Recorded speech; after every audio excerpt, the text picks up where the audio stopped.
বাড়িতে কাউকে না কাউকে একটু ভয় পাওয়া বা তার ভয়ে ভয়ে থাকা অবশ্যই ভালো, জানো তো? এতে নিজের ভালোই হয়। কেন বললাম সেটা একটু পরে বলছি। তো হাই, হ্যালো এভরিওয়ান, আমি সুপর্ণা। চলে এলাম আরও একটা ভিডিও নিয়ে। তো যেটা বলছিলাম, যে কাউকে না কাউকে ভয় পাওয়া ভালো। আসলে আমার শাশুড়ি মা যখন আগে দোকানে যেতেন না, বাড়িতে থাকতেন, তো আমার না নিজেরই একটা সকালবেলা কেমন একটা টেনশান কাজ করতো যে মা উঠে পড়ছে, কী ভাববে আমি যদি ঘুম থেকে না উঠি। তো যার কারণে কিন্তু আমিও ভয়ে ভয়ে 6:30 এর দিক করে উঠে পড়তাম, আর শীতকালে 7টার দিক করে উঠে পড়তাম। কিন্তু ইদানিং যেহেতু মা দোকানে যায়, আর আমার মধ্যে না সেই ভয়টা আর থাকে না। আমার ঘুম থেকে উঠতে উঠতে 7:30 পৌনে 8টা বেজে যায়। আর একটু দেরি করে উঠলে আমারই কাজের দেরি হয়ে যায়, যদিও খুব একটা অসুবিধা হয় না, কাজের দিদি আছে, কিন্তু তাহলেও ছেলের স্কুল থাকে, আদার্সও অনেক সংসারে কাজ থাকে। তো সেই কারণে কিন্তু অনেকটাই দেরি হয়ে যায়। তো আমার মনে হয় মানুষটা যখন ঘরে থাকতেন তার ভয়ে ভয়ে আমি কিন্তু ঠিক টাইমে উঠে পড়তাম। আর এখন যেহেতু বলার কেউ নেই, আর তন্ময়ও কিছু বলে না, যার কারণে কিন্তু উঠতে একটু লেটই হয়ে যায়।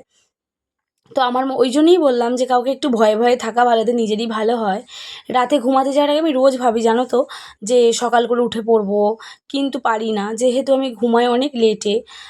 1টা 1:30টার দিক করে আমি রোজই ঘুমাই, তো সকালে উঠতে পারি না, উঠতে উঠতে ওই 7:30 পৌনে 8টা বেজেই যায়। তো সেই কারণেই বললাম যে কাউকে একটু ভয় পাওয়া অবশ্যই ভালো, কারণ ভয় থাকলে সব কিছু সিস্টেমে চলে। মানে কেউ আছে, বাচ্চারা জানলে কিন্তু সব কিছুই সিস্টেমে হয়, না হলে কিন্তু হয় না। তো যাই হোক, বাবুকে চুলটা কাটাবো বলে দাদাকে ফোন করে দিয়েছিলাম। আর জানো তো, এই দাদার কাছে ও একদম ছোটোবেলা থেকে যখন ফার্স্ট চুল কাটে সেটা তো ঠাকুরতলায় কেটেছিল, তারপর থেকে চুল কাটা বলতে এই দাদার কাছেই। আর দাদাকে ফোন করলেই কিন্তু দাদা বাড়িতে এসে চুলটা কাটিয়ে দিয়ে যায়। আর ও দাদার কাছে চুল কেটে কেটে অভ্যস্ত হয়ে গেছে। ওর আর কোনো অসুবিধা হয় না, শুধু একবার বলতে হয় যে দাদা এসেছে, উঠে পড়ো, চুল কেটে নেবে।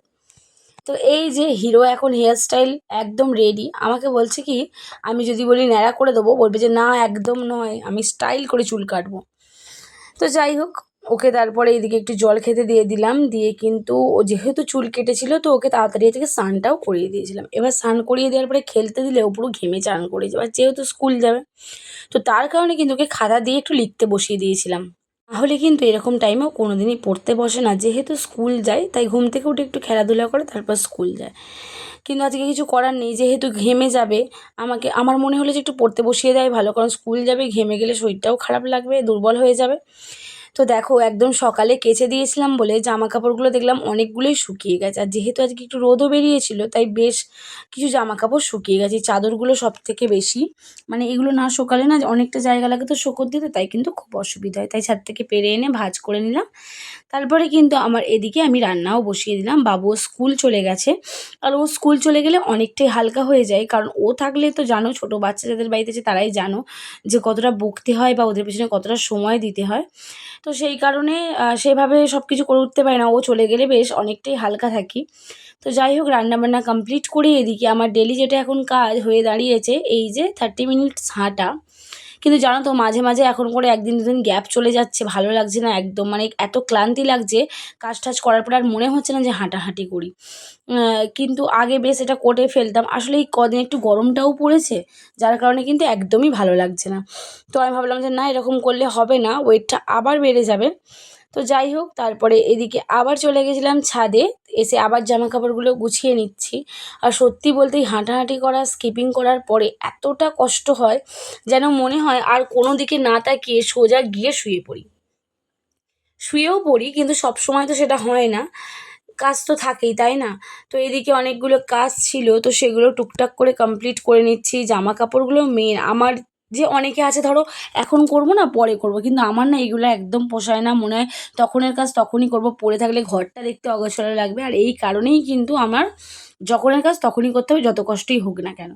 তো সেই কারণেই ভাবলাম যে চলো জামা কাপড়গুলো ভাঁজ করে নিই আগে। আর সত্যি বলতে আগের দিন বৃষ্টি হয়েছে, তো আগের দিনের অত জামা কাপড় কেচেছি, সেই সব জামা কাপড় আবার এই সব জামা কাপড় মিলিয়ে কিন্তু আজকে বেশ অনেকগুলো জামা কাপড় ছিল ভাঁজ করার জন্য। প্রথমে তো দেখতেই পেলে, তখনও অনেক জামা কাপড় তুলে এনে ভাঁজ করে নিয়েছিলাম, আবার এখন এনে এতগুলো জামা কাপড় ভাঁজ করছি। তবে যাই হোক, কাজ টাজ করে রেস্ট নিতে বেশ ভালো লাগে, কাজ ফেলে রেখে কিন্তু একদমই ইচ্ছে হয় না রেস্ট নিতে। তারপরে মা বললো জামা কাপড়গুলো ভাঁজ করা হয়ে গেলে একটু স্যালাড কেটে দে। তো তন্ময়কে স্যালাড কেটে দিতে গিয়ে আমারও একটু ইচ্ছা হলো শসাটাকে আজকে এইভাবে একটু নুন, লঙ্কা গুঁড়ো, ধনে গুঁড়ো, জিরে গুঁড়ো দিয়ে খেতে। জানো তো, পুজো করে এত ফল পায় কিন্তু আমি ফল খেতে ভালোবাসি না, কিন্তু এটাই কিনে খেতে হলে বেশ ভালো লাগে।